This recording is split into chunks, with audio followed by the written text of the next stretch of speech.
Uy, Joey. Malayo pa ba tayo?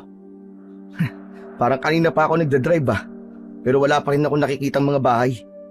Mag-iisang oras na natin binabaybay ang daan na to na parang ghost town. Siguro, mga kalahating oras na lang, Chong. Basta, kapag may nakita kang lumang arko, ibig sabihin nun, nasa baryo na tayo ni Lolo Arturo. Ay nako, bakit kasi hindi na lang kayo nakinig sa akin kanina? Ang sabi ko, magstay na lang muna tayo sa isang motel sa bayan. Tignan nyo, inabot tuloy tayo ng dilim sa daan. Itong si Joey ang sisihin mo, Hazel. Siya ang may sabi na malapit na tayo sa baryo ng lolo niya. Ang kasalanan ko lang naman naniwala ako sa kanya. Sorry na. Gusto ko na kasing makita talaga si Lolo Arturo Alam niyo naman na matagal ko na siyang hindi nabibisita Saka, maganda nga to Adventure. Anong adventure ang sinasabi mo? Yung sakit-sakit na ng likod ko kakadrive. Buti sana kung isa sa inyo ni Hazel ang pwedeng pumalit sa akin Ay nako, dapat kasi nag-aral kayong magmaneho Benji, sa ating tatlong magkakaibigan, ikaw lang ang may kakayahan na bumili ng sasakyan, ano? Kaya ikaw lang ang dapat na marunong magmaneho, pambihira ka naman, Aba, hindi naman dapat ganun.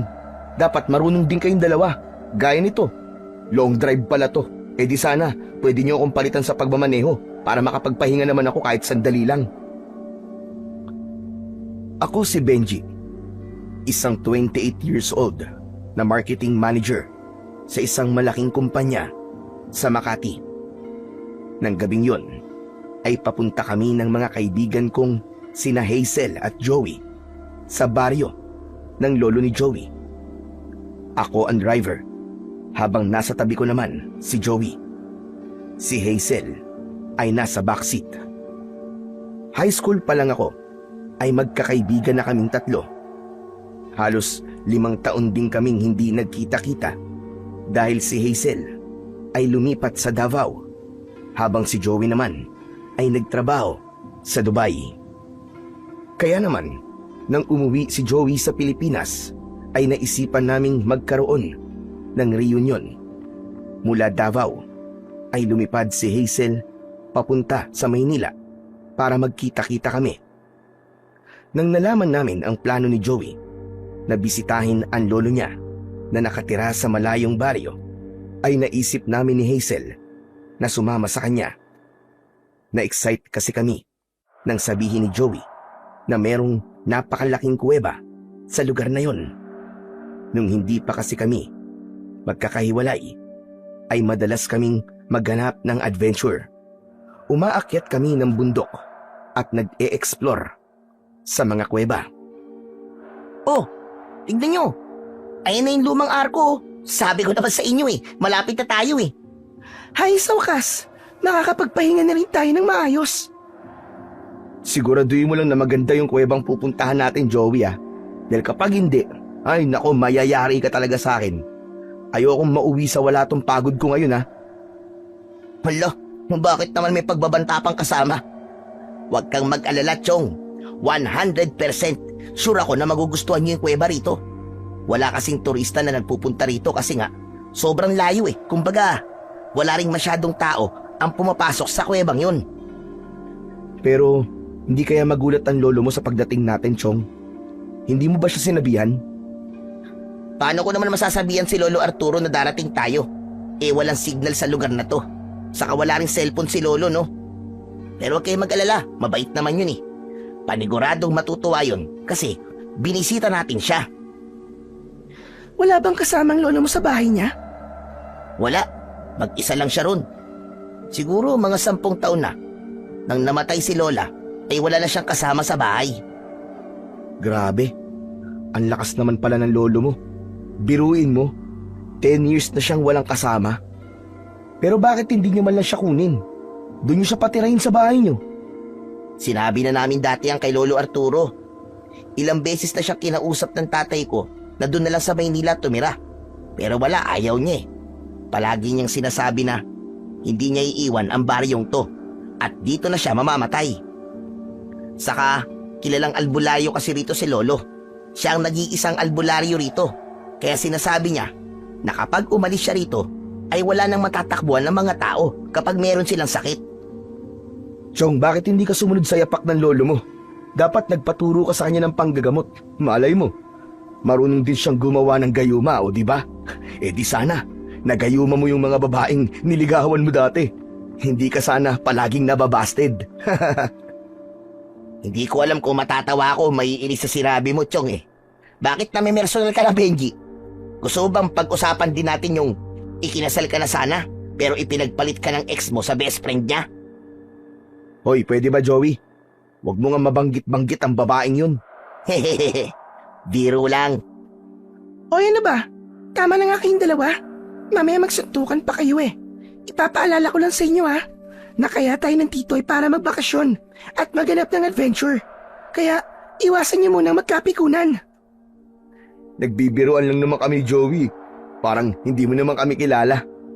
Alam mo naman na banding na namin na mag-asaran. Pero Joey, didiretsuhin ko na lang ba tong daan? Oo, medyo nasa dulo pa ng baryong to ang bahay ni Lolo Arturo eh. Basta, kapag may nakita kang puno ng balete sa magkabila ang daan, ay malapit na tayo. Kaya magdahan-dahan ka na lang sa pagmamaneho mo.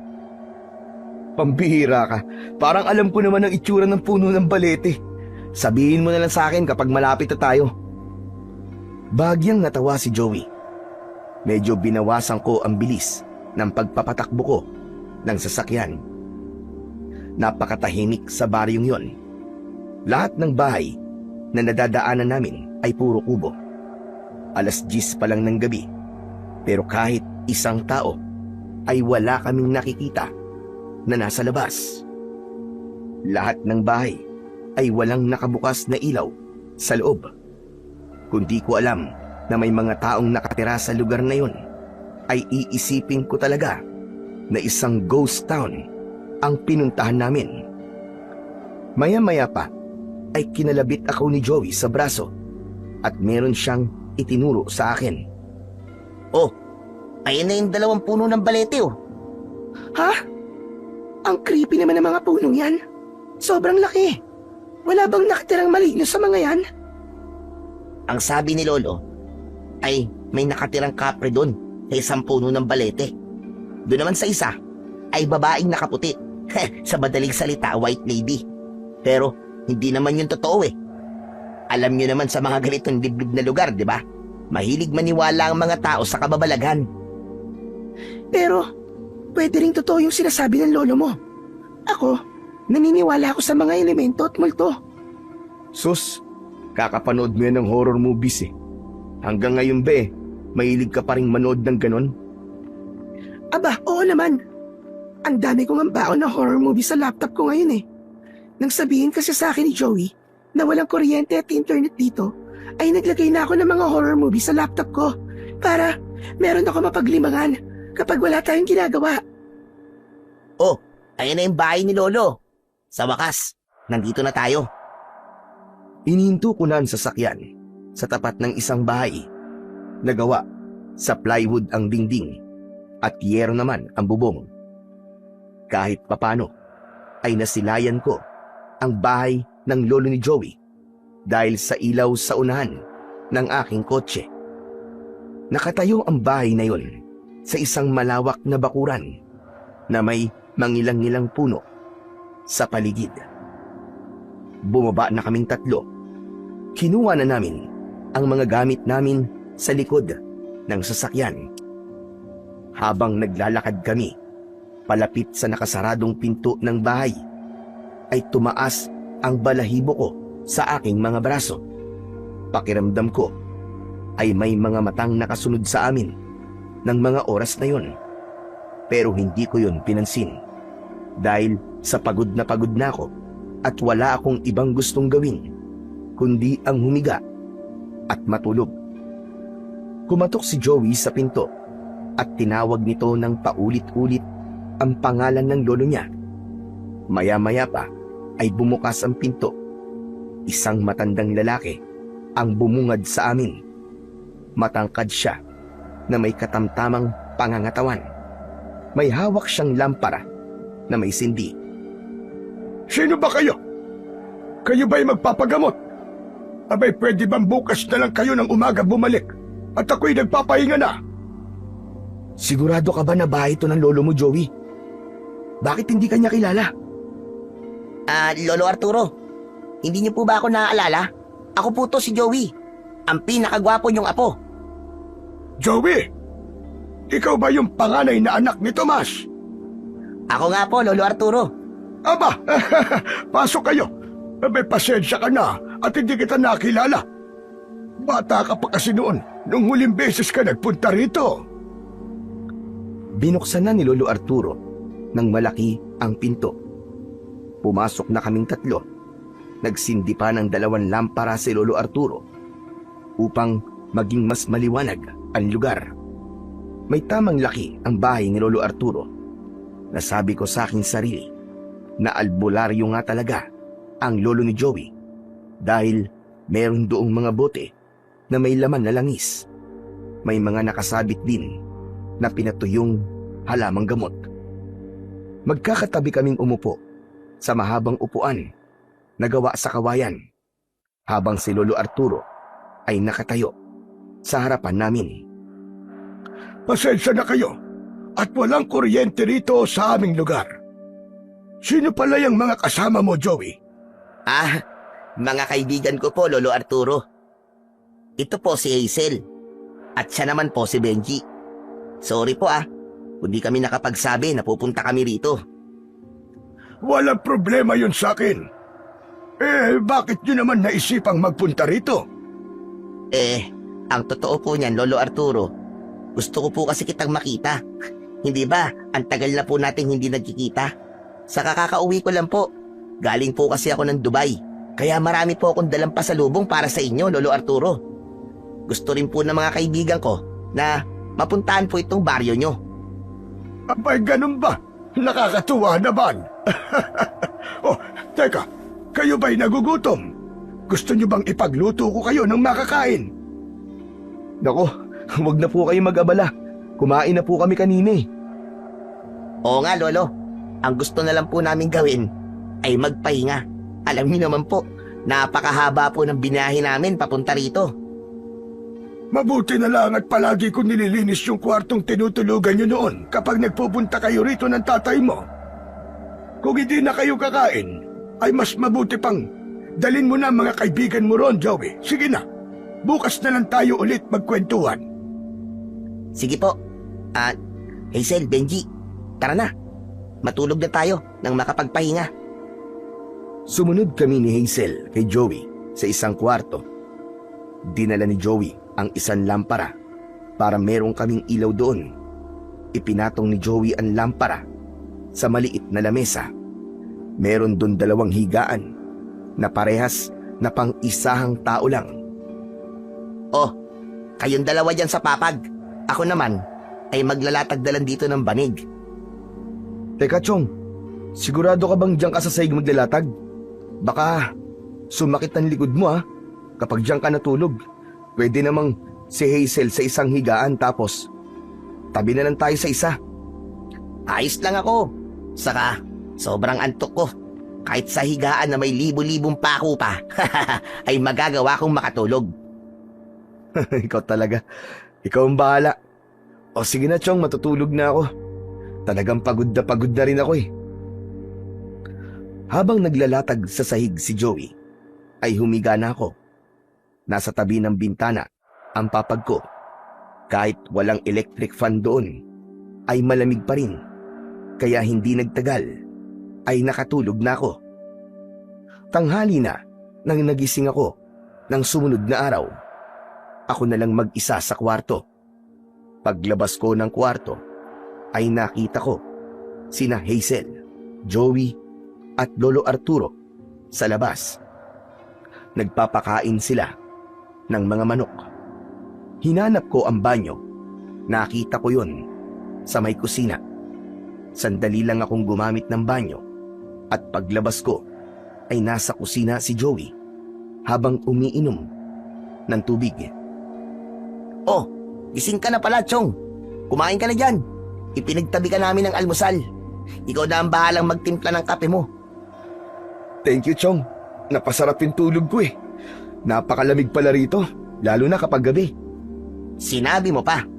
Medyo mataas kasi ang kinaroroonan ng lugar na to. Kaya hindi nakapagtataka na malamig. Tumango na lang ako at nagtimpla ko ng kape para makapag-almusal. Sa lamesa ay merong pandesal at pritong itlog. Mag-isa kong kumain habang si Benji ay muling lumabas ng bahay.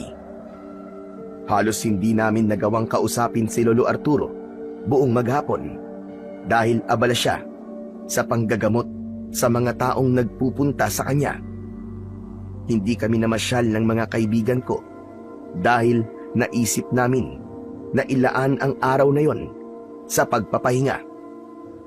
May makikitang duyan at upuan sa harapan ng bahay at yun ang naging tambayan namin.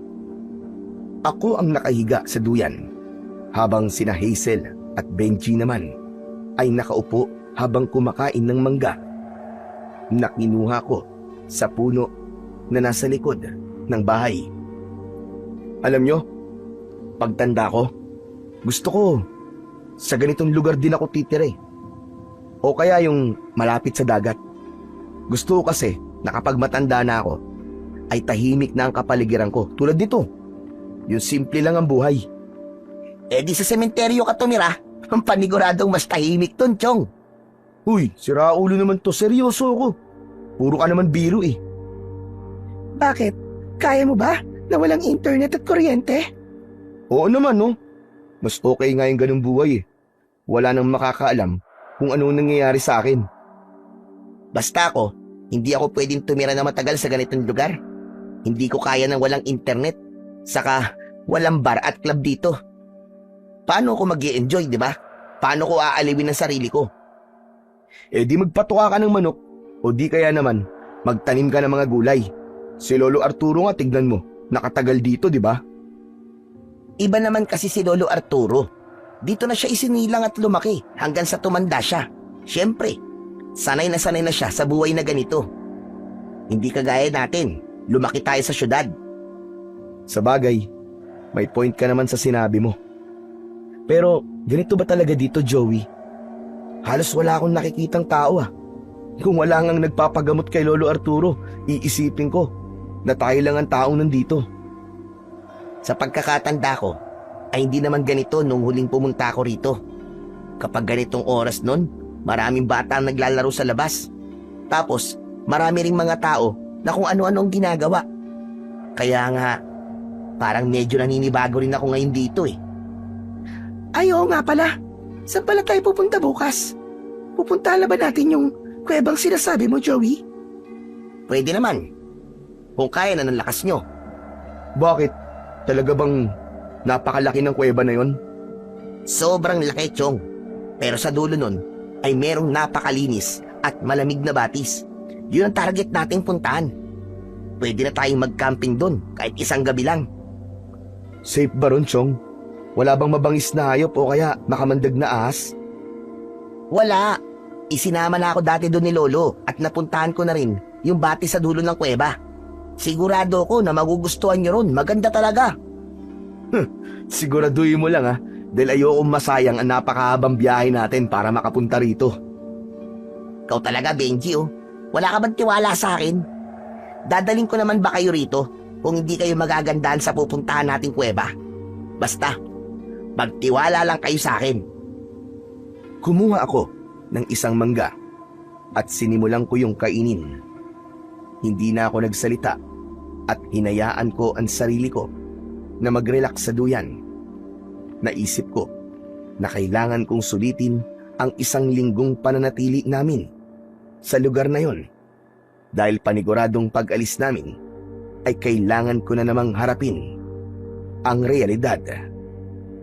Kinagabihan ay nagluto ng tinolang manok si Lolo Arturo para sa aming hapunan. Natuwa ako dahil hindi ko na maalala kung kailan ako huling kumain ng lutong bahay. Sa apartment ko kasi sa Makati ay madalas na nagpapadeliver lamang ako ng pagkain dahil hindi ako marunong magluto. Kung hindi naman ay bumibili na lang ako sa labas. Mag-isa lang kasi akong nakatira doon dahil nasa probinsya ang pamilya ko. Grabe, ang sarap niyo pala magluto, Lolo Arturo. Ito na po ang pinakamasarap na tinola na natikman ko. Nako, mas masarap magkalderetang kambing si Lolo. Kapag natikman niyo yun, aba, makakalimutan niyo panigurado ang pangalan niyo. Huwag mo na ngang masyadong binubuhat ang bangko ko, Apo. At baka maniwala ang mga kaibigan mo. Nagsasabi lang naman po ako ng totoo, Lolo Arturo eh. Pwede niyo po ba kaming lutuan ng kalderetang kambing, Lolo? Hayaan nyo. At bukas ay titingin ako sa talipapa kung may nagtitinda ng karne ng kambing. Ay oo nga pala. Gaano ba kayo katagal dito magbabakasyon? Mga 1 linggo po siguro, Lolo Arturo. Ganong katagal lang po kasi ang leave ko eh.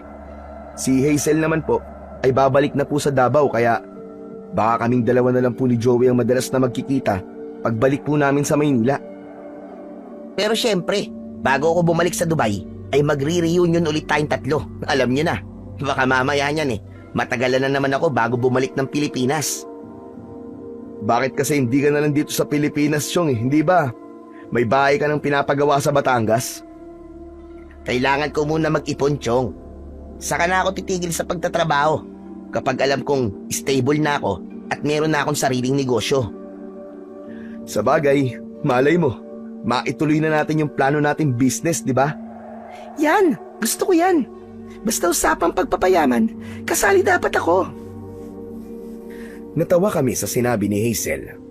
Matapos yun, ay tumahimik na kami at itinuon na namin ang aming atensyon sa aming kinakain. Makalipas ang ilang sandali, ay nagsalita si Lolo Arturo. Oo nga pala, Joey. Bakit hindi may pasyal dito sina Benji at Hazel? Baka naiinip na sila. Dahil kanina maghapon silang nandito lang sa bahay. Mamamasyal naman po talaga kami, Lo. Nagpahinga lang po kami ngayong araw. Di, dalhin mo sila doon sa ilog. O kaya umakyat kayo ng bundok. Naku, Lo, iba po ang ipinunta namin dito. Pupunta po kami ron sa kuweba na nasa gubat. Mahilig po kasi kami mag-explore sa mga ganong klaseng lugar. Napansin ko na sandaling natigilan si Lolo Arturo. Naramdaman ko na hindi niya nagustuhan ang sinabi ni Joey. Nagsali ng tubig sa baso si Lolo Arturo at uminom muna siya bago muling nagsalita. Huwag na kayong magpunta sa kuweba na yon. May iba pang lugar dito na pwede niyong puntahan. Isa pa, wala namang kayong ibang makikita ron, kundi puro mga bato lang. Pero Lo, yun na po kasi ang sinabi ko kina Benji at Hazel na pupuntahan namin. Gusto ko pong makita nila yung bati sa dulo ng kuweba. Ipinagmamalaki ko pa naman yun sa kanila, Lo. Tapos, hindi naman po nila makikita o mapupuntahan. Sundin mo na lang ang sinabi ko sa'yo, Joey. Huwag na kayong pumunta ron. Delikado ron. Makinig ka sa akin, Joey. Para rin ito sa kaligtasan nyo. Pero Lo, alam ko po ang pasikot-sikot doon. Kung iniisip niyo po na baka maligaw kami, ay malabo pong mangyari yun, Lo. Kahit matagal na po kung di nakakapunta ron, natatandaan ko pa rin po ang tamang daan sa kuweba. Huwag po kayo mag-alala sa amin, Lo. Hindi ako natatakot na maligaw kayo ron. May iba pang dahilan iyo kung bakit hindi kayo pwedeng pumasok sa kuweba. Ang mabuti pa'y makinig ka na lang sa akin. Kapag sinabi kong hindi ligtas doon, ay hindi ligtas doon. Joey, sundin na lang natin si Lolo Arturo. May iba pa namang pwedeng puntahan sa lugar na to, di ba? Meron naman. Pero iba kasi talaga sa kuwebang yun, Chong eh. Saka yun kasi ang sinabi ko sa inyo na pupuntahan natin. Kaya tayo nandito. Sa akin naman, okay lang. Kahit hindi tayo pumunta sa kuweba. Kung delikado, di ba? Mas maganda kung wag na tayong tumuloy doon. Hindi naman siguro tayo pagbabawalan ni Lolo kung ligtas doon. Bakit po pala delikado ron ngayon, Lo? Natatandaan ko po kasi dati, kayo pa mismo ang umaaya sa akin na pumunta sa kuwebang yon. Iba noon na po. At iba ngayon. Marami nang nangyari sa kuwebang yon sa mga nakalipas na taon. Kung ayaw nyo mapahamak, ay sundin nyo na lamang ang sinabi ko. Huwag na huwag kayong papasok sa kuwebang yon Dahil paniguradong mapapahamak lang kayo. Lolo naman eh. Sayang naman po ang pagpunta namin dito. Ganyan na ba talaga katigas ang ulo mo ngayon, Joey? Lolo mo ko, kaya ayokong mapapahamak ka, pati na ang mga kaibigan mo. Kung ayaw mong magalit ako sa inyo, sundin nyo na lang ang sinabi ko. Walang pupunta sa kuwebang yon. Tapos! Napayuko na lang si Joey at napansin ko na disappointed siya dahil hindi na kami pupunta sa kuwebang sinabi niya. Maging ako ay nalungkot din dahil yun naman talaga ang isa sa ipinunta namin sa baryong yon bukod sa pagbisita ni Joey sa lolo niya. Ganun pa man, inisip ko na lang na kung hindi naman talaga delikado ay hindi naman siguro kami pagbabawalan ni Lolo Arturo. Alam ko na ang kaligtasan lang naming magkakaibigan ang inaalala niya. Kinabukasan ng umaga, pagkatapos mag-almusal ay nagpaalam sa amin si Lolo Arturo na magpupunta siya sa talipapa. Nang naiwan kaming tatlo, ay pumuesto kami sa aming tambayan.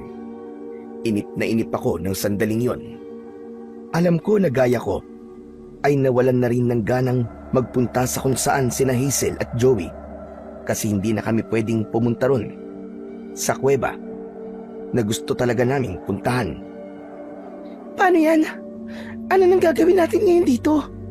Parang wala ng thrill kung sa ilog o sa bundok lang tayo pupunta. Ay nako, kaya nga, basag trip din talaga si Lolo eh. Asang-asa pa naman ako na madadala kayo ron sa kuweba. Pero sa palagay ko, Chong, totoong delikado ng pumunta sa kuwebang yun. Nag-aalala lang si Lolo Arturo sa atin, kaya pinagbabawalan niya tayo. Siyempre, di ba? Kapag may nangyaring hindi maganda sa atin, kargo niya tayo kasi nandito tayo sa bahay niya. Kaya makinig na lang tayo sa kanya. Pero pakiramdam ko, OA lang si Lolo eh. Ilang beses ko na napunta ng kuwebang yun eh. At kahit napakalaki nun, ay masasabi ko na ligtas talaga doon. Walang mahirap o masikip na daan doon. Ako na nagsasabi sa inyo, ligtas talaga doon. Kung ganun, ano kaya kung pumunta tayo ngayon doon? Kahit sa labas lang tayo, di naman tayo papasok eh. Malayo ba yun, Joey? Oh, akala ko ba? Ang sabi mo eh, makinig na lang tayo kay Lolo Arturo. Bakit ang bilis na magbago ng isip mo? Ilalaw kasi kayong dalawa eh. Alam ko na kahit pagbawalan kayo sa isang bagay, basta gusto nyo ay gagawin nyo pa rin. Wala naman akong magagawa kung mag-isa lang akong magsasabi na makinig na lang tayo kay Lolo Arturo. Kasi dalawa kayong kalaban ko. Talagang ang kaibigan ka namin, Benji. Kilalang kilala mo kami ni Hazel. Siyempre naman, high school pa lang tayo magkakaibigan na tayo, di ba? Imposible naman na hindi ko pa kilala ang likaw ng mga bitukan nyo.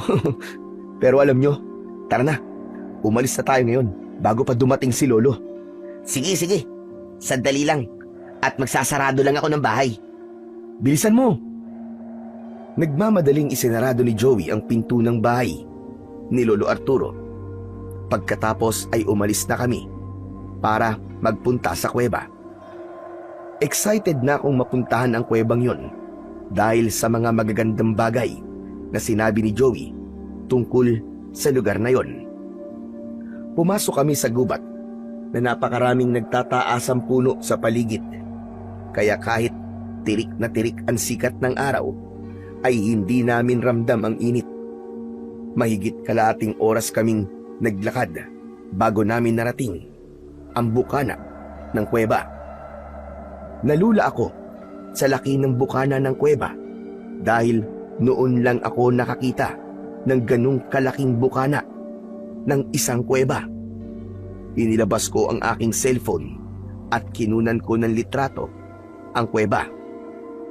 Oh, ano nangyari? Bakit ang tahimik niyong dalawa?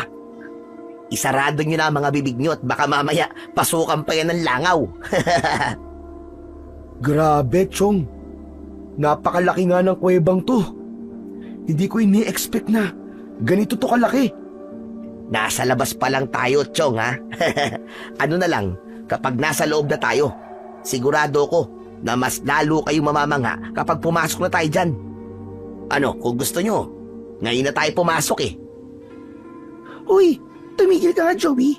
Ang usapan, dito lang tayo sa labas. Saka, talagang magiging delikado kung papasok tayo nang wala man lang tayong dalang gamit. Tignan mo nga, at nakatsinelas lang tayo. Teka nga, Hazel. Ako nahihirapan magsalita sa'yo eh. Bakit ka ba napaos? Eh kasi 'di ba? Pagkatapos kong mapuyat, kumain ako ng ice cream. Ayan, napaos ako. O ano, tara na. Papasok ba tayo o hindi? Teka, Chong. Tama si Hazel. Delikado kung papasok tayo ngayon dyan eh. Hindi malabong aksidente ang aabuti natin.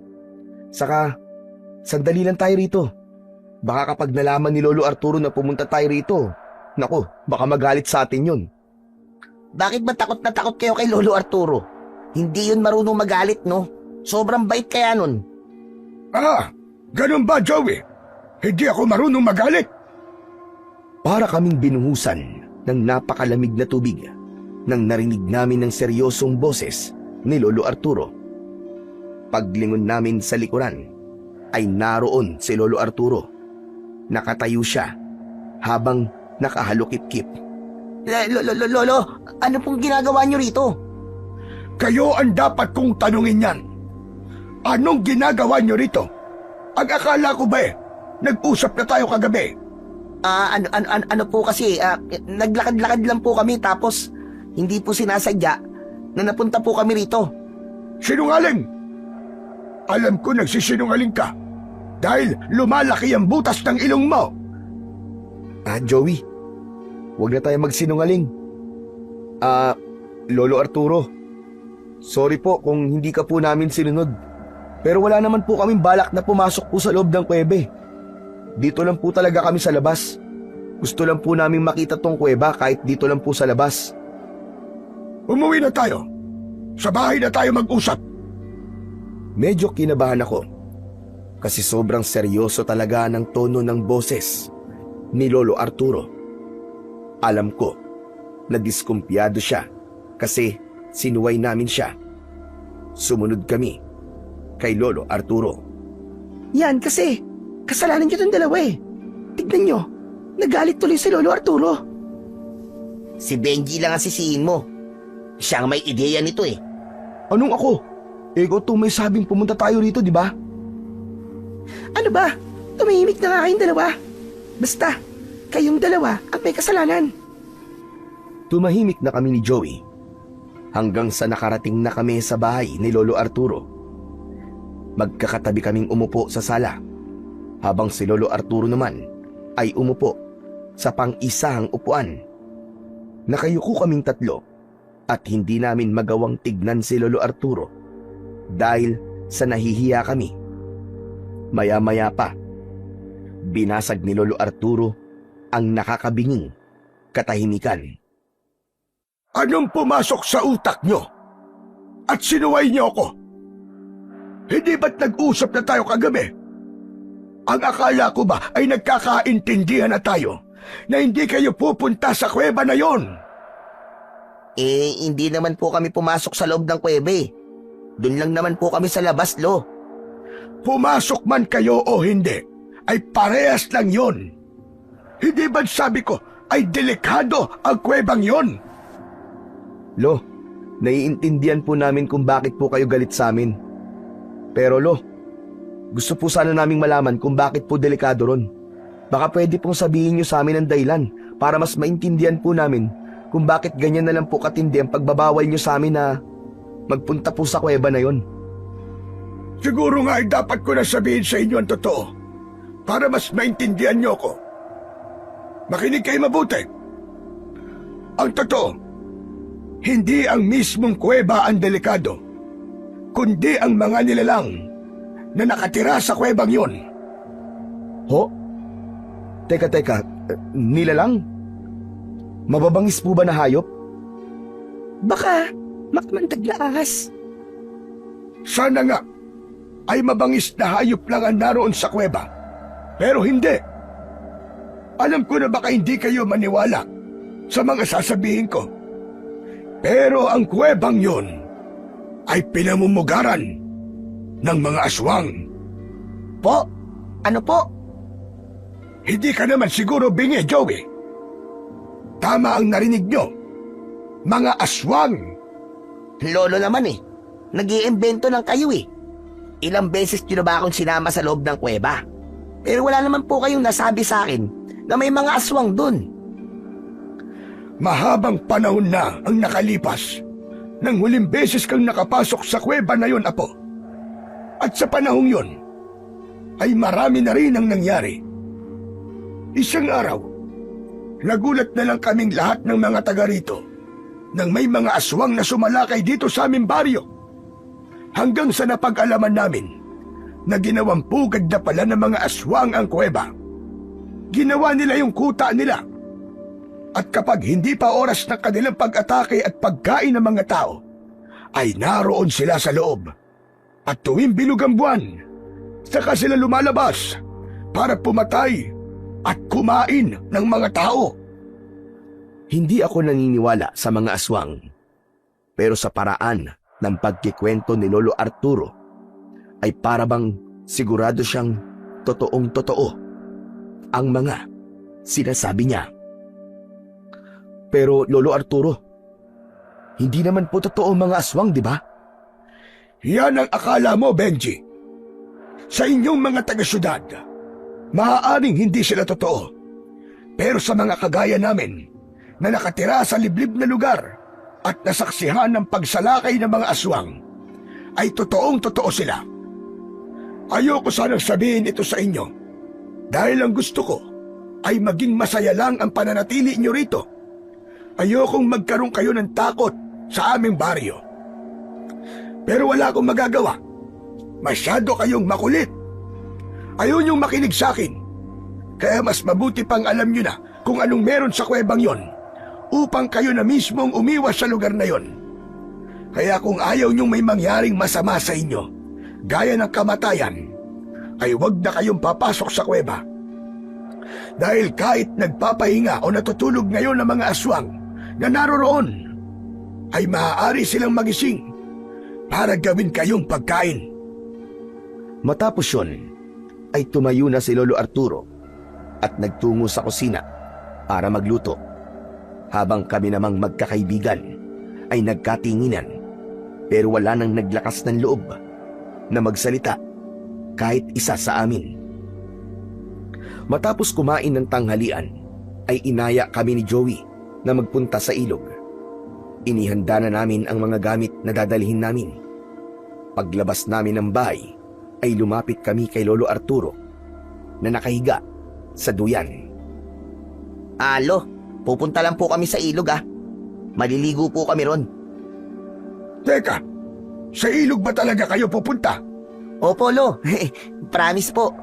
Ayaw po namin magagalit kayo eh. Kaya hindi na po kami pupunta sa kuweba. Mabuti naman kung ganun. Ibibigay ko ang tiwala ko sa inyo.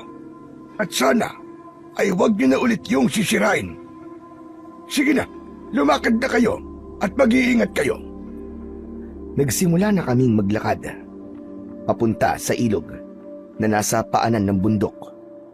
Walang espesyal sa ilog na naroon bukod sa malinis na tubig. Marami na kasi akong napuntahang ilog, kaya parang normal na ang ganong tanawin sa akin. Hindi nagtagal ay nagsimula na kaming lumublob sa malinaw at malamig na tubig.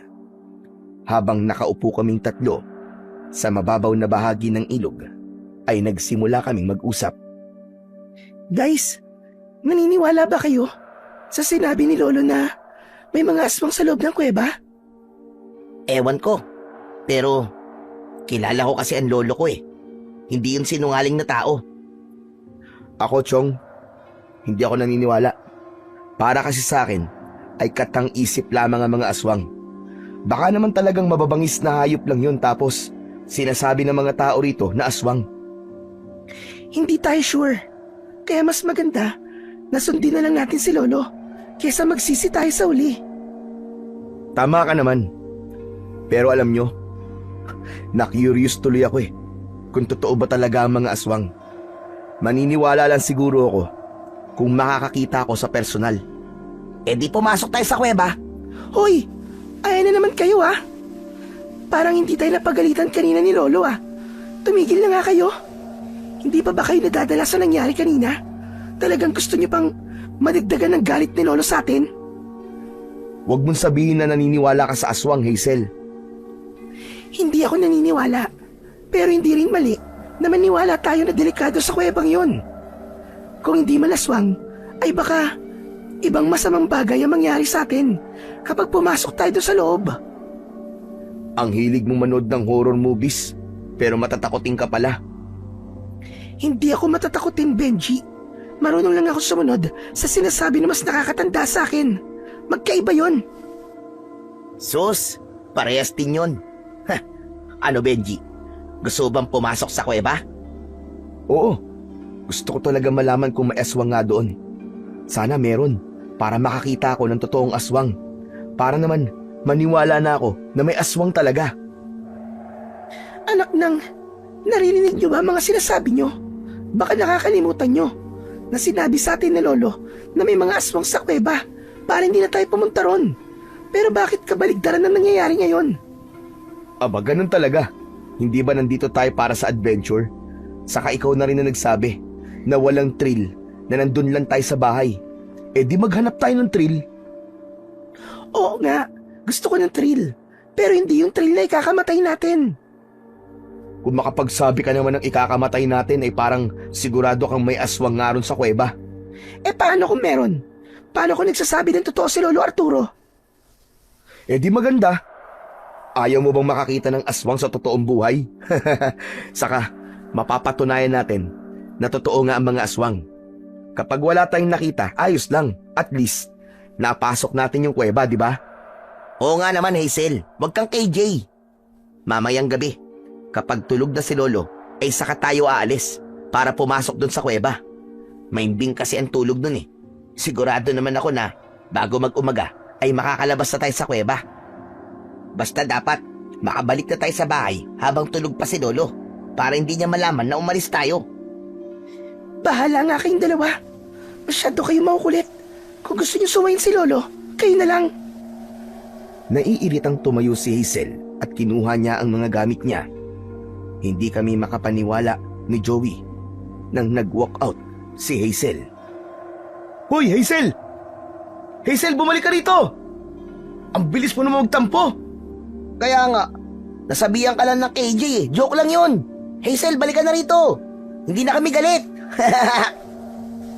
Pero parang walang narinig si Hazel. Dire-diretso lang siya sa paglalakad papalayo. Natatawa akong napailing.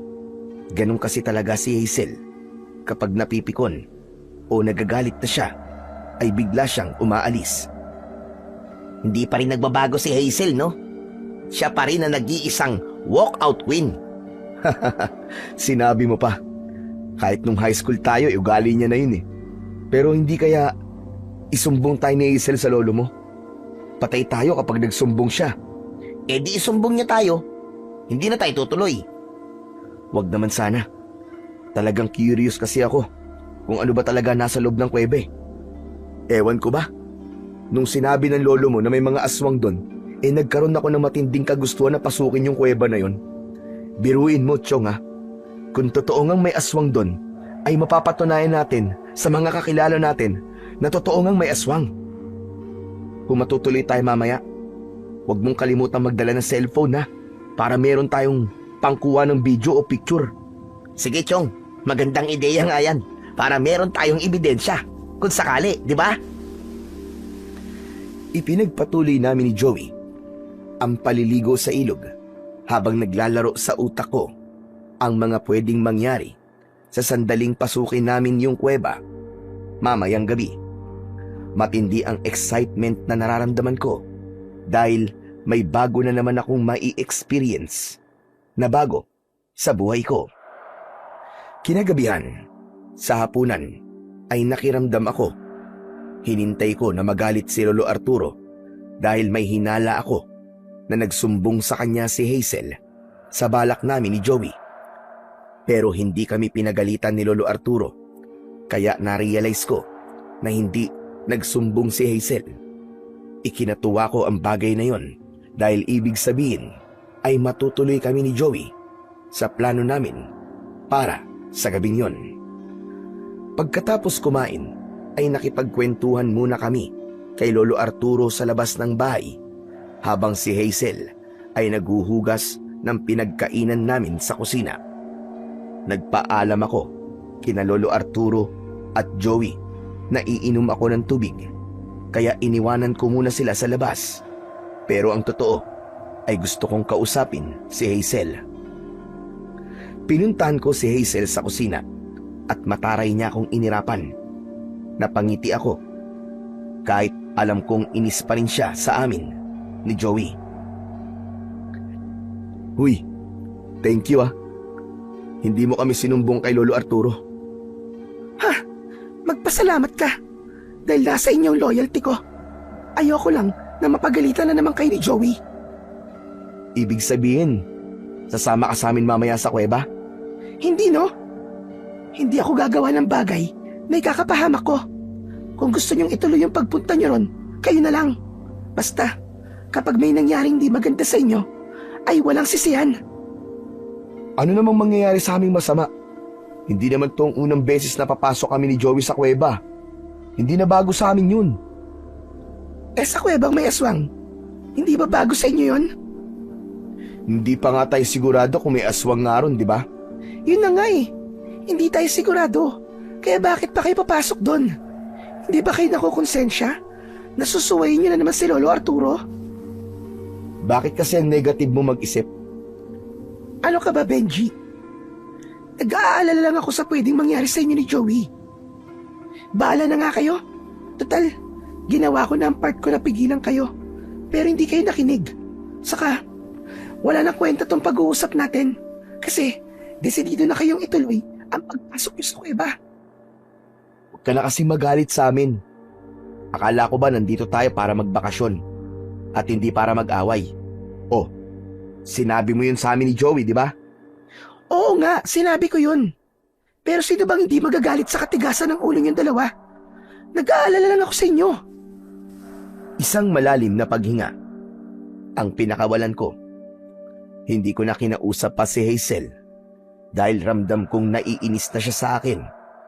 Iniwanan ko na siya roon at binalikan ko na si Lolo Arturo at Joey sa labas upang ipagpatuloy ang pakikipagkwentuhan sa kanila.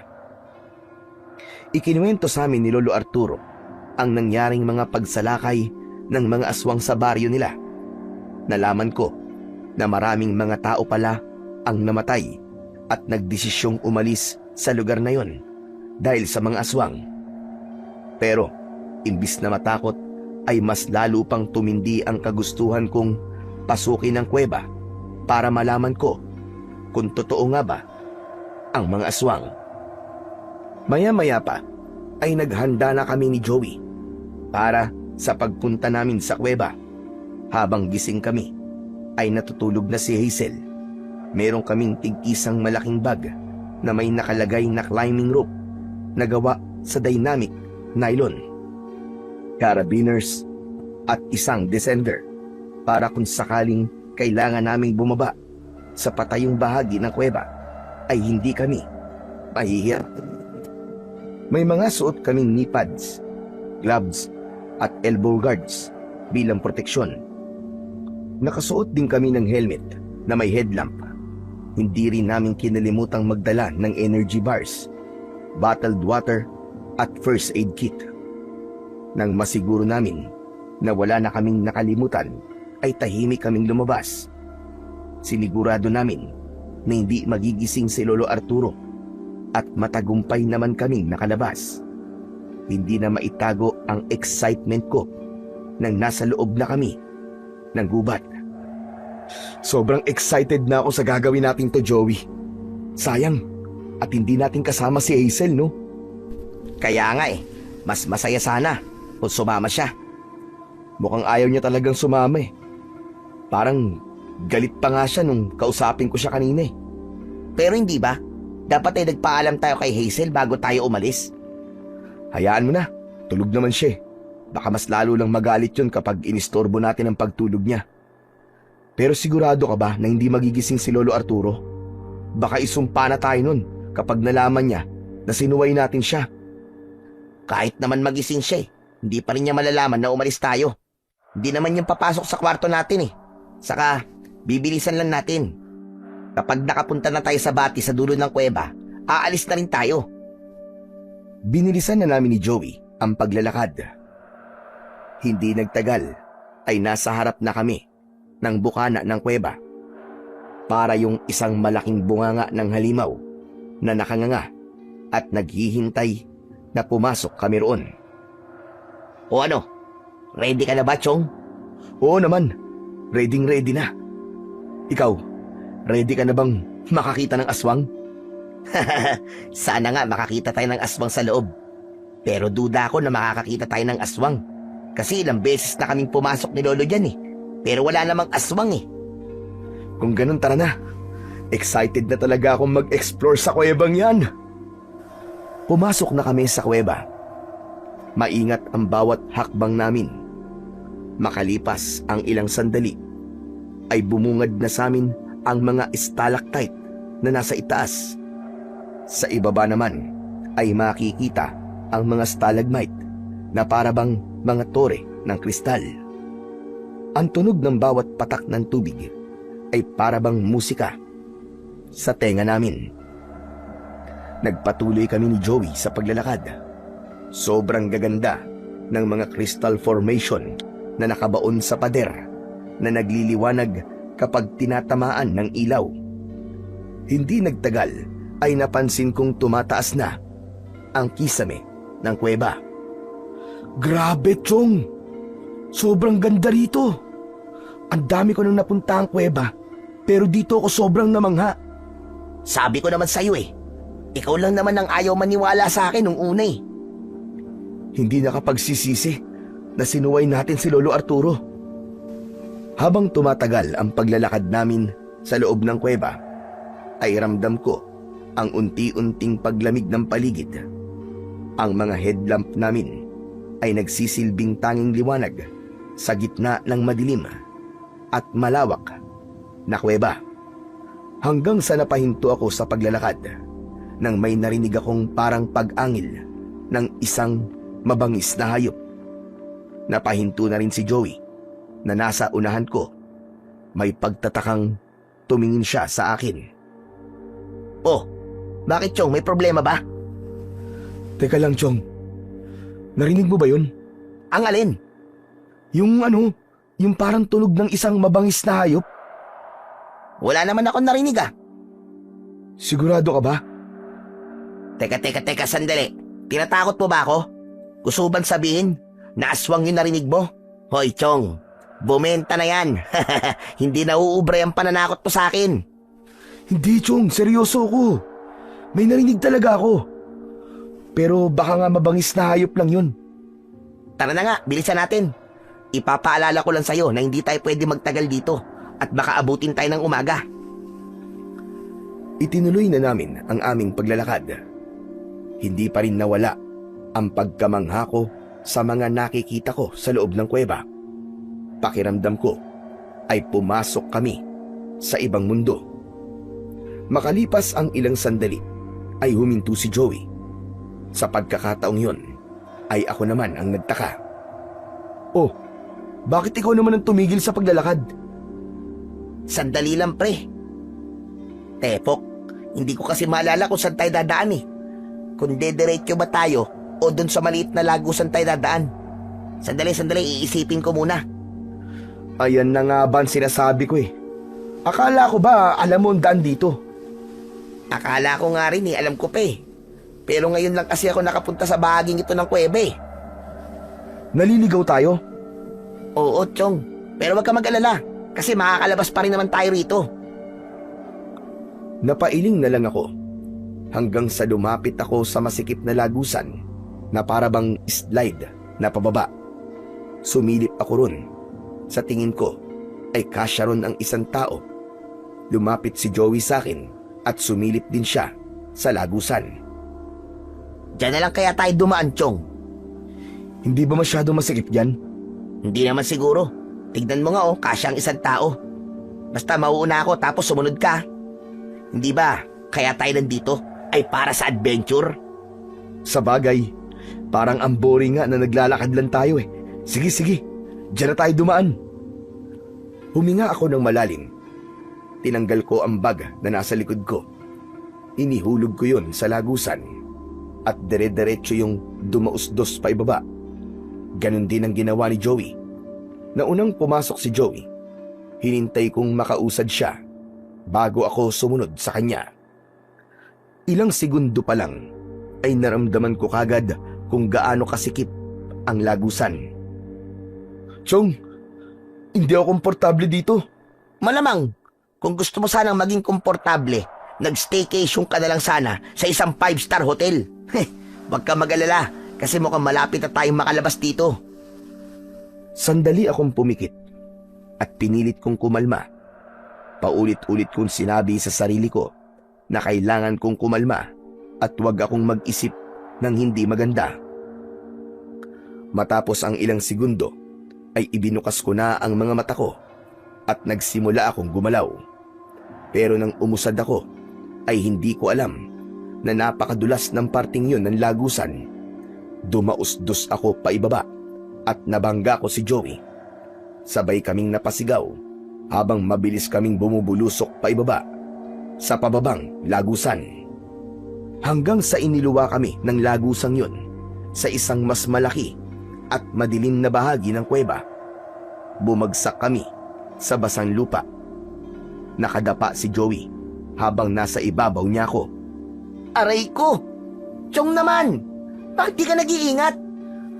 Aray, bakit kasi hindi mo sinabi sa akin na madulas pala sa parting yun ng lagusan eh? Talagang nanisi ka pa?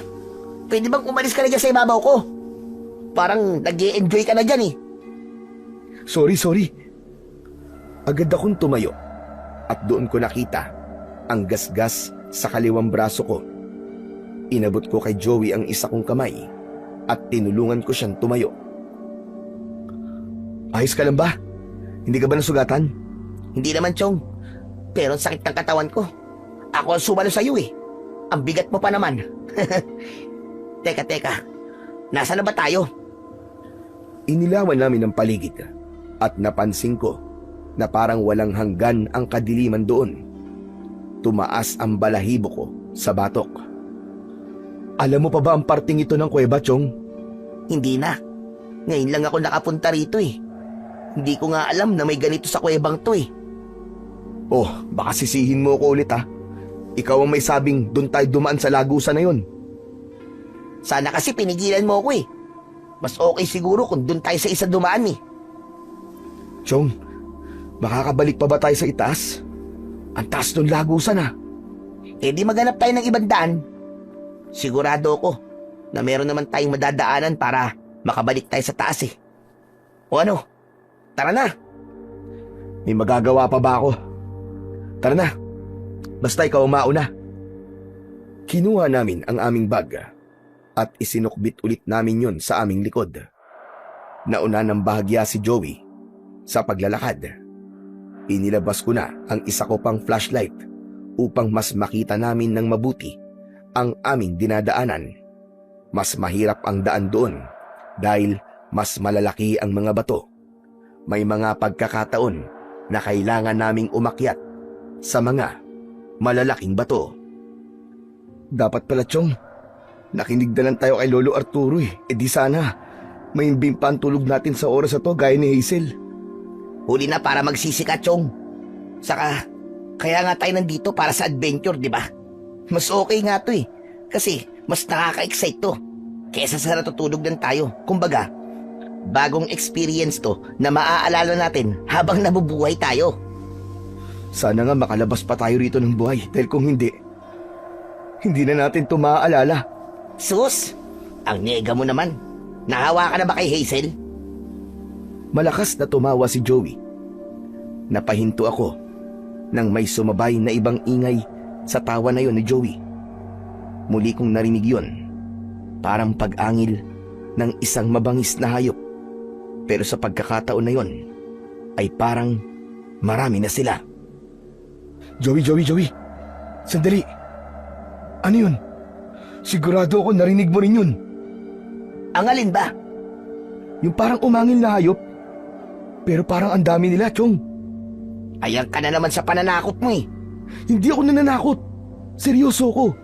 Sa tingin mo ba, may oras pa ako magbiro at manakot sa sitwasyon natin ngayon? Aba, malay ko sa'yo. Alam mo, huwag mo nang pansinin yung mga narinig mo. Baka mga paniki lang yun. Para namang hindi mo alam na maraming paniki sa mga ganitong kuweba. Alam ko ang huni ng paniki at sigurado ako na hindi paniki yung narinig ko. Paniki man o hindi, ang isipin na lang natin ay kung paano tayo makakabalik sa itaas. Tara na nga. Sayang oras natin kung palagi tayong titigil sa paglalakad eh. Nagpatuloy na sa paglalakad si Joey. Habang ako naman ay sandaling tinanlawan ng flashlight ang paligid. Siniguro ko na walang hayop ang naroon na maaaring umatake sa amin bago ako sumunod kay Joey.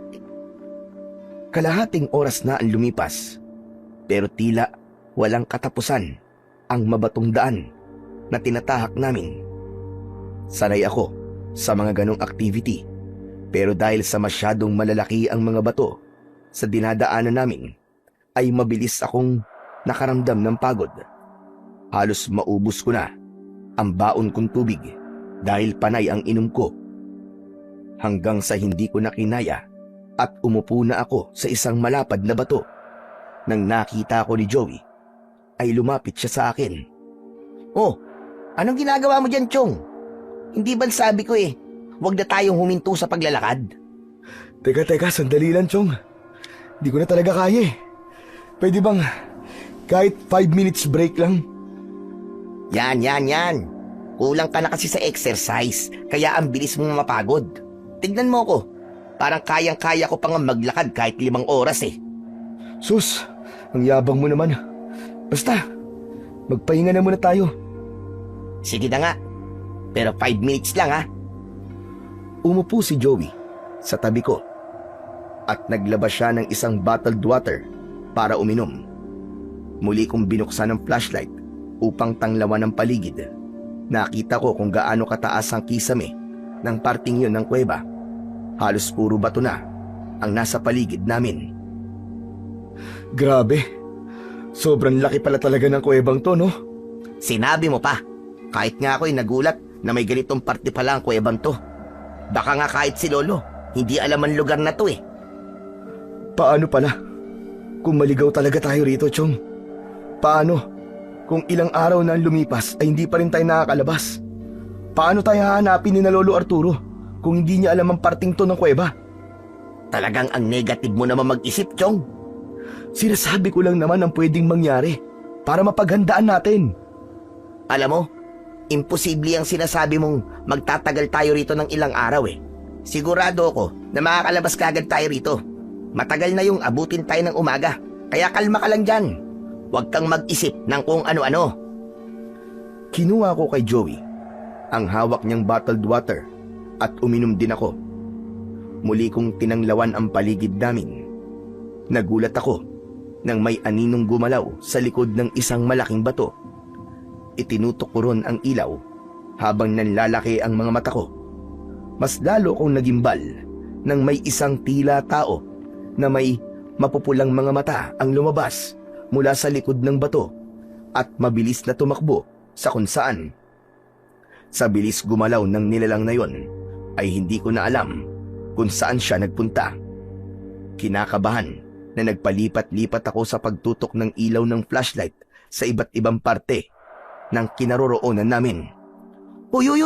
Ano ba ginagawa mo? Para kang may hinahanap dyan akong ano ah. Chong, nakita mo ba yun?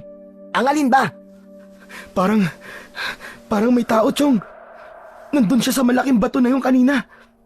Nakakatakot ang itsura niya. Mapulang-mapula ang mga mata niya na para bang umiilaw sa dilim. Baka naman mabangis na hayop lang yung nakita mo. Baka baboy mo. May baboy mo ba sa loob ng kuweba? Hindi ko alam. Bakit? Baboy mo ba ako para malaman ko? Pambihira ka, oo. Sigurado ko, Chong, na hindi baboy mo o kung anong hayop yun. Parang sa taong katawan niya, Chong. Tapos ang bilis niyang gumalaw. Hindi kaya totoong sinabi ni Lolo Arturo? Hindi kaya meron talagang aswang sa kuweban to? Eh di maganda kung may aswang nga. Hindi ba ikaw na nga rin ang nagsabi na gusto mo makakita ng totoong aswang sa personal? Hindi naman ako seryoso sa bagay na yun eh. Kakaibang nilalang yung nakita ko kanina, Chong. Hindi yun isang mabangis na hayop lang. Kailangan na natin makalabas dito. Dahil baka kung ano pang mangyari sa atin. Oo na. Tara na. Hanapin na natin ang daan palabas. Ramdam kong hindi sineryoso ni Joey ang mga sinabi ko sa kanya.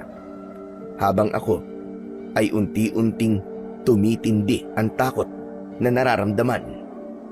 Nang tumayo na si Joey, nagsimula na siyang maglakad, ay hindi na ako umalis sa tabi niya.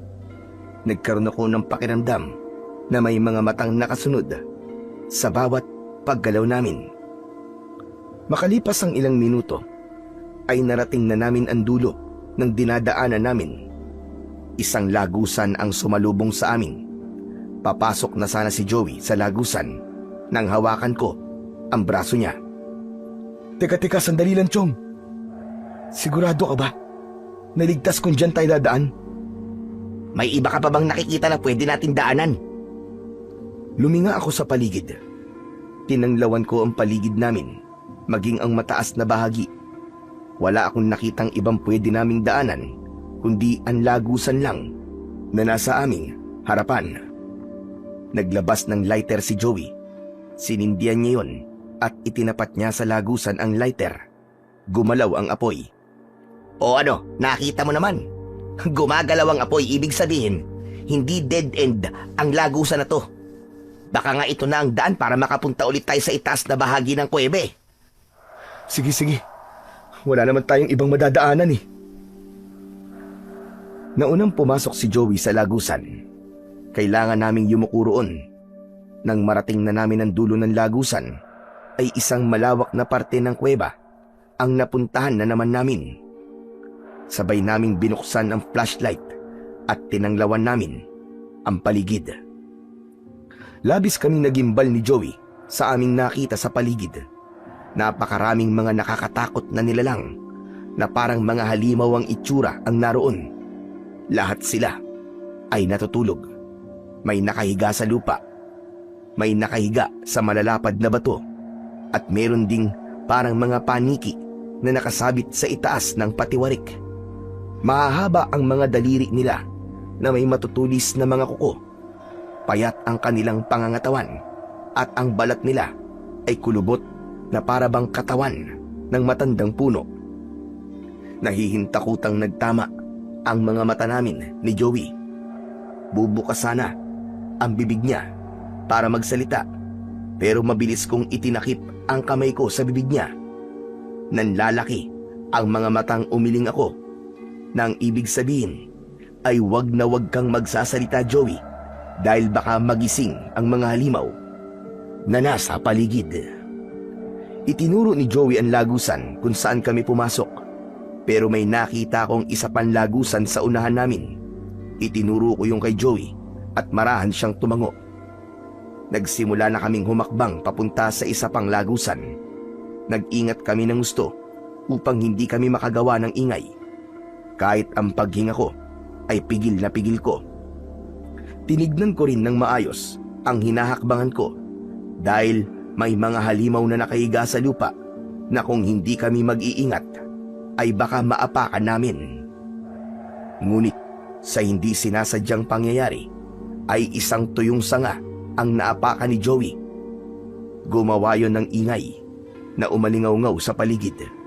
Kasunod nun ay magkakasabay na bumukas ang mga mata ng halimaw. Nakakatakot ang mapupulang mga mata na nasa paligid namin ni Joey. Chong, nagising na sila. Anong gagawin natin? Tumakbo na tayo sa lagusan, Chong.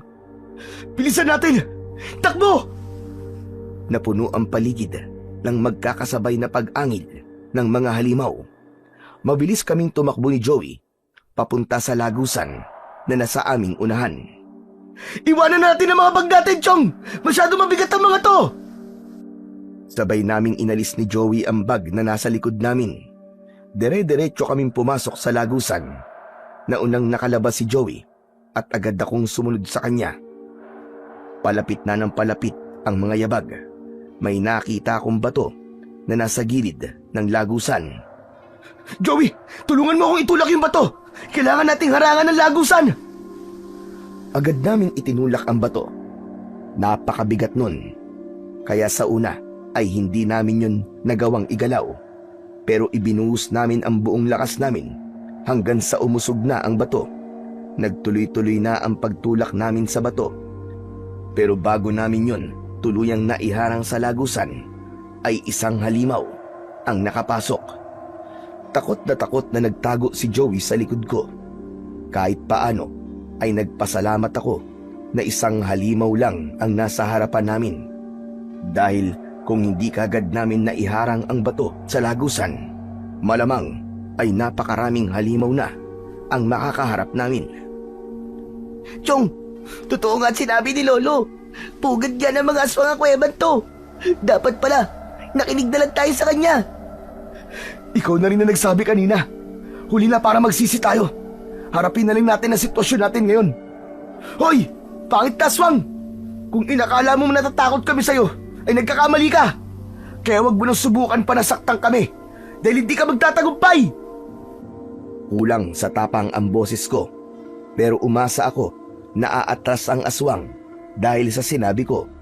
Pero hindi ko alam kung hindi ba siya natakot o sadyang hindi niya lang talaga naintindihan ang sinabi ko.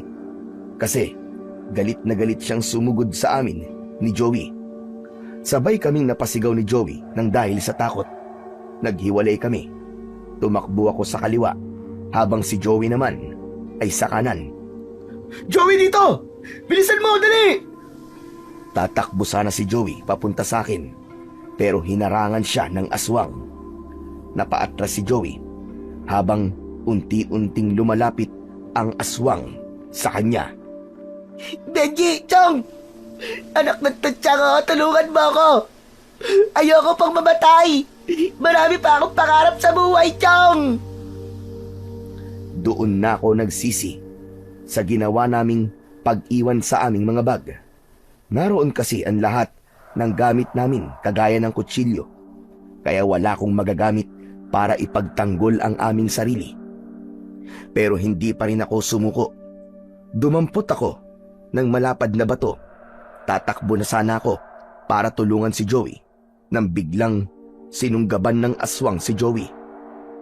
Pumaibabaw ang aswang kay Joey at doon ko naramdaman ang matinding kagustuhan ko na mailigtas ang aking kaibigan sa bingit ng kamatayan. Walang pag-aalinlangan na tumakbo ako palapit sa aswang at malakas kong ipinukpok ang bato sa likod ng ulo nito. Nang humarap sa akin ang nilalang, ay sinindak niya ako sa pamamagitan ng malakas na pagsigaw at pagpapakita ng matutulis niyang mga ngipin na akala mo ay mga kutsilyo. Kahit natatakot ako, ay hindi ako nagpatinag. Malakas kong inihampas ang bato sa muka ng aswang. Napahiga ang aswang sa tabi ni Joey. Mabilis akong umupo sa dibdib ng aswang at paulit-ulit kong inihampas ang bato sa pagmumuka ng aswang. Walang ibang nasa isip ko noon kundi ang patayin siya dahil alam ko na kung hindi ko yun gagawin ay kami ang papatayin niya at lalantakan. Hayop kang aswang ka! Mamatay ka na! Mamatay ka na! Inawat ako ni Joey. Doon ko lang napansin na durug na ang mukha ng aswang at wala na yung buhay. Maging ang mga kamay ko ay punong-puno na ng dugo na mula sa aswang. Nanginginig kong binitiwan ang bato at tumayo ako. Tama na, Chong! Tama na! Patay na yan! Tama na, Chong! Hindi na yan lalaban sa'yo! Nadala kasi ako ng emosyon ko, Chong. Kailangan na nating umalis dito. Tignan mo. At gumagalaw ang batong iniharang natin sa lagusan. Malamang, pinipilit na mga aswang na alisin yung bato para makapasok na sila rito. Tara na! Tama ka. Tara na. Hanapin na natin ang daan palabas sa kuwebang to. Isang mahabang daan ang nakita namin at tinahak namin yun ni Joey. Kahit bato ay hindi nun napigilan ang aming pagtakbo. Kailangan kasi naming magmadali, makalayo lamang sa lugar na yon, dahil paniguradong anumang sandali ay maaalis na ng mga aswang ang batong nakaharang sa lagusan. Hindi nagtagal ay narinig namin sa hindi kalayuan ang sabay-sabay na pag-angil ng mga aswang. Mas lalo namin binilisan ng pagtakbo dahil sigurado kami na naalis na nila ang batong iniharang namin. Anak ng tutsyang, hindi pa rin ba pamilyar sa'yo ang dinadaanan natin, Chong? Hindi. Hindi ko na rin alam kung nasang parte tayo ng kuweba. Kailangan natin maghanap ng pwedeng pagtaguan pansamantala. Kapag tumakbo tayo ng tumakbo, mapapagod lang tayo. Mas madali nila tayong maaabutan at mapapatay kapag ganun. Patuloy kami ni Joey sa pagtakbo habang mabilis na gumagala ang mga mata ko sa paligid. Hanggang sa may nakita kong butas sa dingding ng kuweba at itinuro ko yun kay Joey. Sinabi ko na doon muna kami magtatago. Pinagsiksikan namin ang aming mga sarili sa butas at pinatay namin ang aming flashlight, maging ang headlamp. Halos hindi na kami humihinga nang dumaan sa harapan namin ang mga aswang. Tumakbo sila sa iba't ibang direksyon. Napapikit ako at sa isip ko ay walang tigil akong nagdasal sa Panginoong Diyos. Ipinagdasal ko na sana ay makaligtas kami ni Joey at makalabas kami ng buhay sa impyerno na kuwebang yon. Hindi nagtagal ay unti-unting naglaho ang pag-angil ng mga aswang hanggang sa tumahimik na ang paligid. Doon ko na binuksan ang aking mga mata. Chong, mukhang wala na sila. Nailigaw na natin ang mga aswang. Salamat sa Diyos. Akala ko talaga katapusan na natin. Pero hindi pa tayo ligtas. Hanggat narito pa tayo sa loob ng kuweba, ay nanganganib pa rin ang buhay natin. Alam ko yun, Chong. Kaya kailangan na natin kumilos para makalabas dito. Hindi ba pwedeng dito na lang muna tayo? Hintayin na lang natin na mag-umaga. Hindi ba takot ang aswang sa sikat ng araw? Sa tingin ko, Chong, hindi magandang ideya yan. Pwedeng may aswang na makakita sa atin dito, isa pa. Kahit mag-umagay, walang epekto yun sa mga aswang. Kung takot ka sila sa araw, dahil hindi naman nasisinagan ng araw ang loob ng kuweba na to eh. Sa bagay, tama ka. Pero, saan tayo pupunta? Hindi ko rin alam. Basta maglakad na lang tayo na maglakad at umasang hindi na tayo makikita ng mga aswang na yun. At sana, makita na natin ang daan palabas. Benji, Chong. Sorry ah. Sorry saan? Kasi akong dahilan kung bakit ka nandito eh. Kung hindi ko sana kayo inaya ni Hazel na magpunta rito, ay wala tayo sa sitwasyon natin ngayon. Ano ka ba? Wala kang dapat na ihingi ng sorry sa akin. Hindi mo ginustong mangyari to sa atin. Huwag na lang tayo magsisihan. Salamat, Chong. Pero natatakot na talaga ako. Baka kasi hindi na tayo makalabas dito ng buhay. Baka maging pagkain na lang tayo ng mga aswang na nandito. Sa itsura kasi nila, mukhang gutom na sila eh. Bakit ikaw naman yata nag-iisip ng negatibo ngayon? Akala ko ba sabi mo sa akin kanina ay wag akong mag-isip ng hindi maganda? Ang hirap na kasing magpaka-positive sa nangyayari sa atin ngayon, Chong eh. Sipin mo, dalawa lang tayo tapos napakarami ng mga aswang. Sa tingin mo ba ay may laban tayo sa kanila? Tama ka, Chong. Marami nga sila. Pero naniniwala ako na hindi tayo pababayaan ng Panginoon Diyos. Naniniwala ako na buhay tayong makakalabas sa kuwebang to. Tandaan mo na hindi natin kailangan labanan ng mga aswang. Ang kailangan lang natin ay hanapin ang daan palabas. At makauwi tayo ng buhay sa bahay ni Lolo Arturo.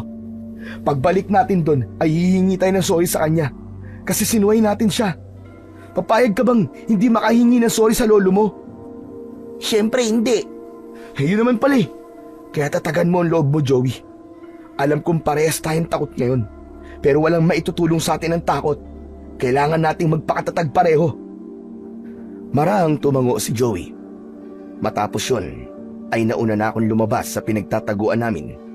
Nang sumunod sa akin si Joey, ay ako na ang naunang naglakad. 100 na naman na parang walang katapusan ang aming tinahak. Hindi na namin binuksan ang aming flashlight dahil mas madali kaming makikita ng mga aswang. Makalipas ang ilang minutong paglalakad, ay may nakita kaming liwanag sa dulo. Masaya kaming tumingin ni Joey sa isa't isa. Chong, mukhang yun ang daan palabas oh. Tama ka. Tara na, bilisan na natin. Mas binilisan namin ni Joey ang paglalakad hanggang sa nakarating na kami sa dulo ng daan na yun. Ngunit labis ang aming pagtataka dahil sa dulo ay hindi namin natagpuan ang daan palabas ng kuweba. Bagkus ay bumungad sa amin ang isang napakalinis at malinaw na batis. Teka, sandali. Yan bang batis sa sinasabi mo, Chong? Ha? Oo, yan nga. Akala ko pa naman makakalabas na tayo. Hindi pa pala. Pero saan galing yung liwanag na nakita natin kanina? Ewan ko, hindi ko rin alam. Nakapagtataka na kanina eh. Ang liwanag sa parting to tapos bigla na lamang nawala yung liwanag. Hindi kaya pinaglalaruan na tayo ng mga aswang, Chong. Baka sinadya nila na dalhin tayo rito. Kasi dito nila tayo papatayin at kakainin. Hindi naman siguro. Pero hindi mo ba naisip, Joey? Nandito tayo ngayon sa batis sa sinasabi mo. Siguro naman mula rito ay natatandaan mo na ang daan palabas. Oo nga no. Tama ka. Ang talino mo talaga, Chong. Ilang beses ko nang napunta ng batis sa to. At mula rito ay alam ko na kung saan dapat tayo dumaan para makalabas tayo dito. Binuksan ni Joey ang flashlight niya para mailawan niya ang paligid. Isang lagusan ang itinuro niya at ayon sa kanya ay kailangan lang namin diretsuhin ang daan na yun para matumbok ang daan papalabas. Nang sandaling yon ay nagpasalamat ako sa Diyos dahil dininig niya ang panalangin ko. Pero hindi pa man kami nakakaalis ni Joey sa aming kinatatayuan ay narinig namin ang palakas ng palakas na pag-angil ng mga aswang. Napasiksik sa akin si Joey. Hanggang sa lumabas mula sa lagusang itinuro ni Joey kanina ang napakaraming aswang. Pinalibutan nila kami na parabang siniguro nila na hindi na kami makakatakas sa lugar na yun. Nanlilisik ang mga mata nila habang ang iba ay tumutulo pa ang malapot na laway na may kasamang dugo na parabang gutom na. Naramdaman ko ang maigpit na pagkapit ni Joey sa braso ko. Chong, mukhang tama nga ang sinabi ko kanina. Talagang dinala lang tayo dito ng mga aswang para makorner nila tayo. Wala na, game over na. Katapusan na natin. Pero Chong, masaya ako. Masaya akong mamamatay. Kasi kasama ko matalik kong kaibigan. Che, tumigil ka nga. Huwag kang magsalita ng ganyan. Hindi pa tayo mamamatay. Hindi ako papayag na sa ganitong paraan tayo mamamatay. Lalaban tayo, Joey. Lalaban tayo. Pero paano natin gagawin yon? Paano tayo lalaban kung dadalawa lang tayo at sandamukal ng mga aswang na gutom ang nasa paligid natin? Hindi ko na sinagot si Joey dahil ang nasa isip ko ng sandaling yun ay kung paano kami mabubuhay sa isang sitwasyon na parang kamatayan na lang ang talagang sasapitin namin. Yumuko ako at dumampot ako ng mga bato. Isa-isa kong tinignan ang mga aswang. Sige! Mga pangit kayong aswang kayo! Lumapit kayo! Lapit! Hindi kami natatakot sa inyo! Lalaban kami hanggang kamatayan! Sige! Lumapit kayo! Pare naman! Huwag mo rin sabihin sa kanila na lumapit sila. Pampira ka oh! Baka mamaya lumapit nga ang mga yan sa atin eh! Sabay-sabay na umangil ang mga aswang. Umalingaw-ngaw ang pag-angil nila sa kabuuan ng kuweba na nagdulot ng matinding takot at kilabot sa akin. Nang nagsimulang lumapit ang mga aswang sa amin, ay pinaulanan ko sila ng bato. Ginaya na rin ni Joey ang ginagawa ko. Dumampot siya ng mga bato at pinagbabato niya rin ang mga aswang. Pero walang epekto ang mga bato sa kanila. May iba na nagagawang iwasan ang mga bato, habang ang ilan ay tila hindi man lang nasasaktan. Palapit na ng papalapit sa amin ang mga aswang na nakapaligid sa amin. Unti-unti kaming umatras ni Joey habang patuloy pa rin kami sa pagbato. Chong, wala na. Mamamatay na talaga tayo dito. Tumahimik ka nga muna! Walang maitutulong sa atin yung mga sinasabi mong yan. Nagsasabi lang naman ako ng totoo eh. Patuloy kami sa pag-atras ni Joey hanggang sa hindi na namin namalayan na nasa gilid na pala kami ng batis. Isa pang hakbang patalikod ang ginawa namin at sabay kaming nahulog sa napakalamig na tubig ng batis. Bumulusok ako paibaba at binalot ng kadiliman ang aking paligid. Hindi ko inasahan na napakalalim pala ng batis na yon. Nataranta ko dahil pakiramdam ko ay may kung anong malakas na puwersang humihila sa akin paibaba. Kahit anong pilit kong lumangoy papunta sa itaas, ay tuloy pa rin ang pagbulusok ko sa pinaka-ibaba ng batis.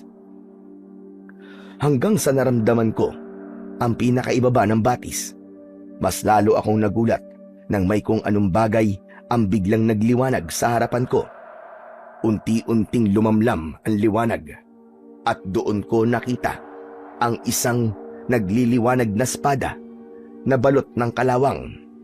Nang dahil sa kagustuhan kong labanan ng mga aswang, ay agad kong naisip na maaari kong gamitin ang espadang yon bilang sandata laban sa kanila.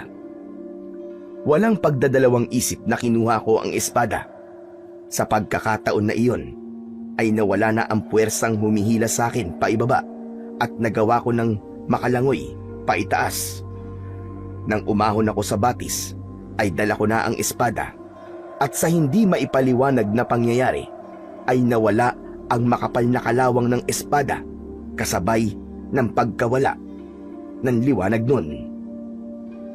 Chong, tulungan mo ako!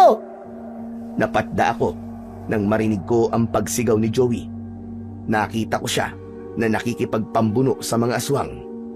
Dugoon na si Joey at alam kong kapag hindi ako kumilos ng mabilis ay mamamatay na ang kaibigan ko.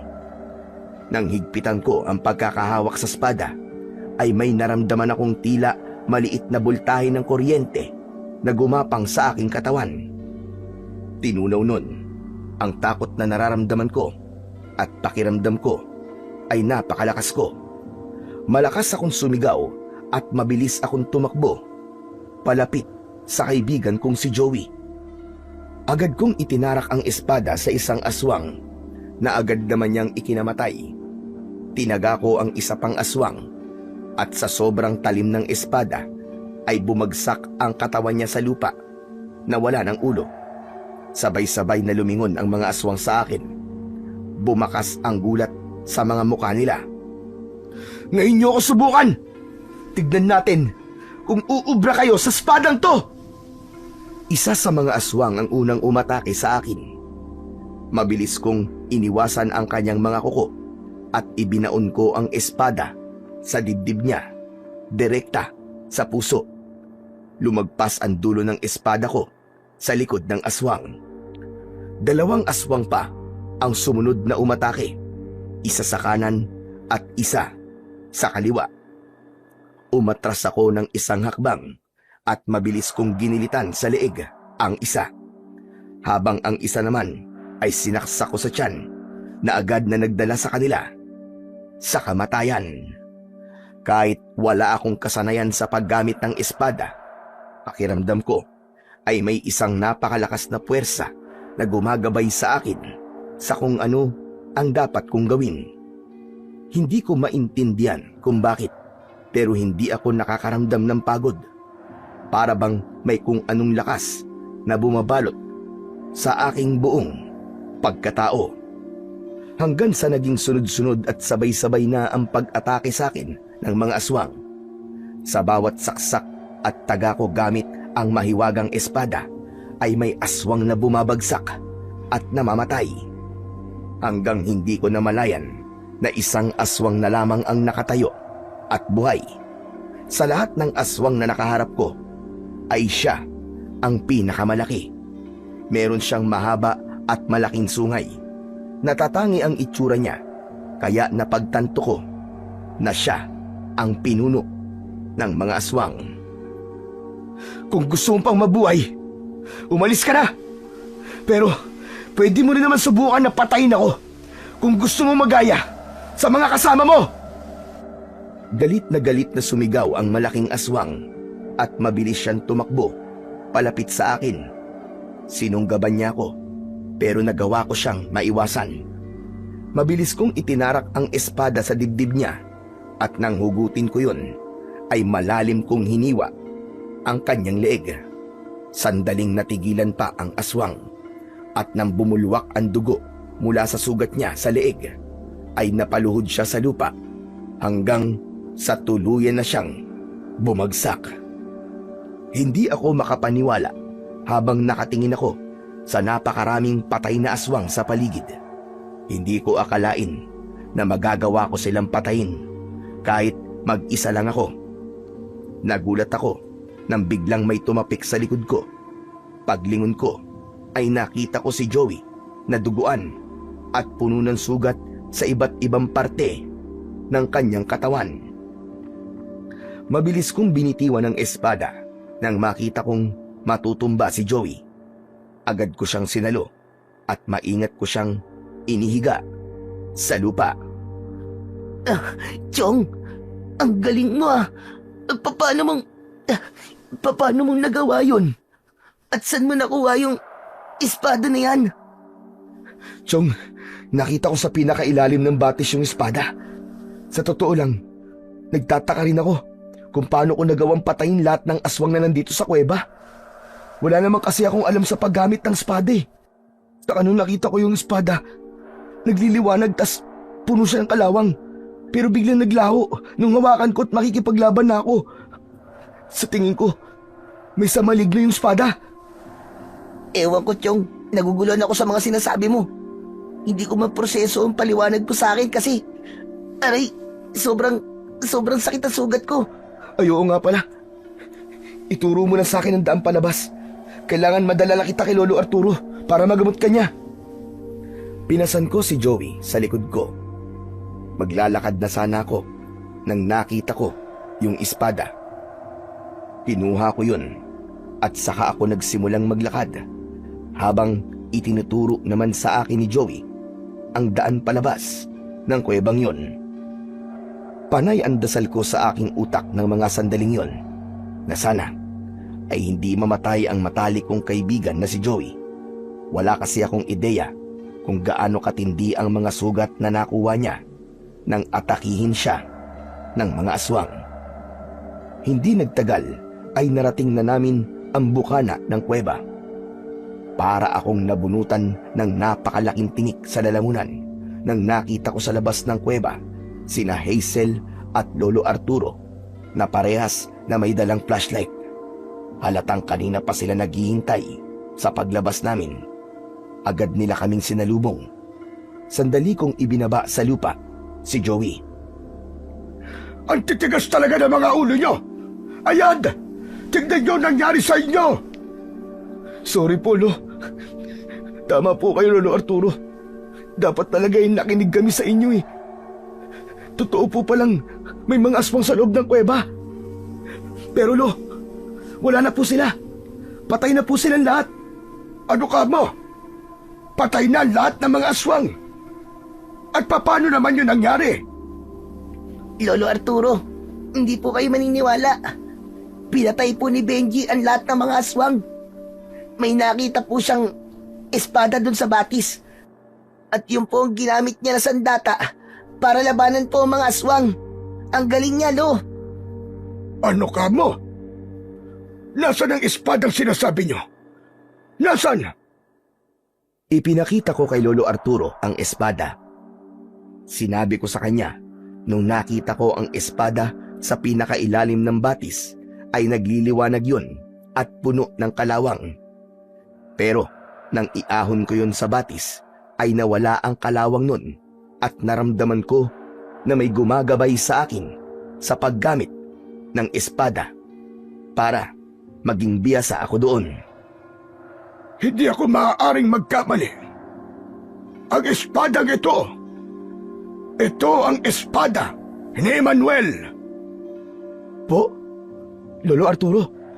Sino pong Emmanuel?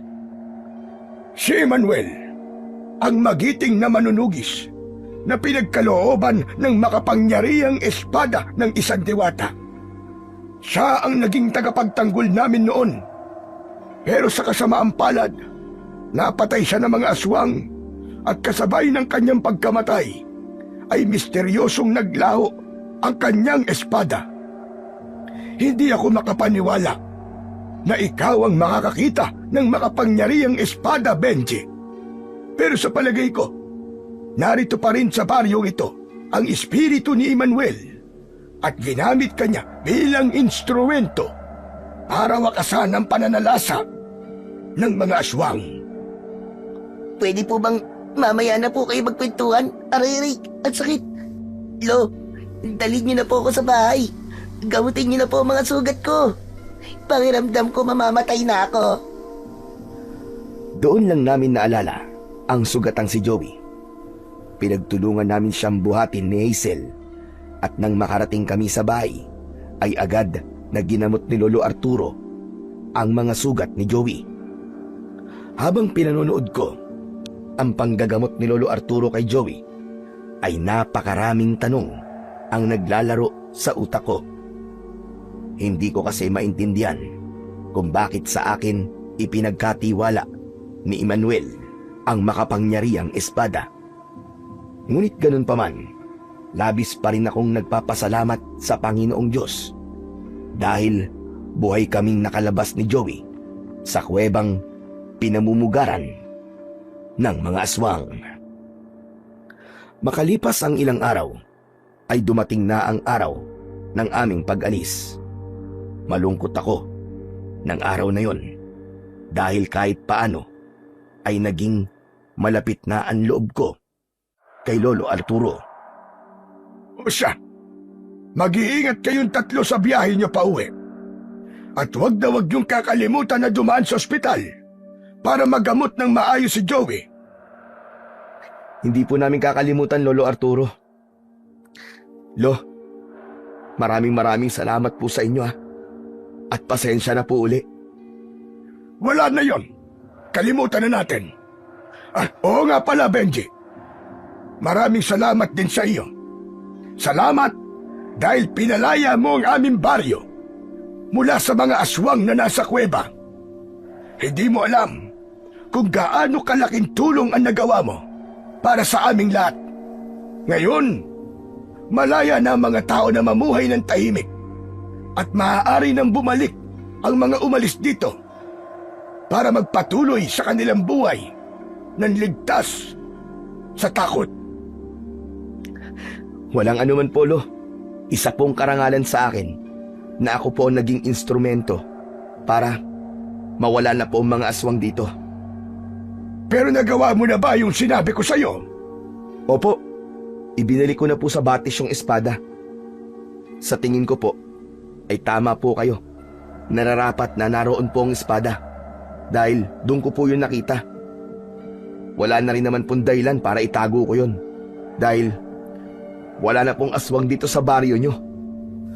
Sa huling pagkakataon ay nagpaalam na kami kay Lolo Arturo. Nang nakasakay na kaming tatlo sa sasakyan, ay agad ko yung pinaandar. Habang nagmamaneo, ay hindi ko napigilan ang mapangiti dahil hindi pa rin ako makapaniwala na ako ang nagmistulang bayani sa baryo ni na Lolo Arturo kahit isa lang akong dayo sa lugar na yon. At doon ko napatunayan at naunawaan ang ibig sabihin ng mga paalala ni Lolo Arturo.